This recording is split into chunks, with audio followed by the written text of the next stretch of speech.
कर्तव्यं दैवमान्हिकम् कौसल्या सुप्रजा राम पूर्वा सन्ध्या प्रवर्तते उत्तिष्ठ नरशार्दूल कर्तव्यं दैवमान्हिकम्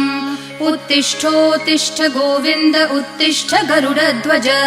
उत्तिष्ठ कमलाकान्त त्रैलोक्यं मङ्गलं कुरु उत्तिष्ठोत्तिष्ठ गोविन्द उत्तिष्ठ गरुडध्वज उत्तिष्ठ कमलाकान्त त्रैलोक्यं मङ्गलं कुरु मातः समस्त जगतां मधुकैटभारेः वक्षो विहारिणि मनोहर दिव्यमूर्ते श्रीस्वामिनि श्रितजनप्रिय दानशीले श्रीवेङ्कटेश दयिते तव सुप्रभातम् मातः समस्त जगतां मधुकैटभारेः वक्षो विहारिणि मनोहर दिव्यमूर्ते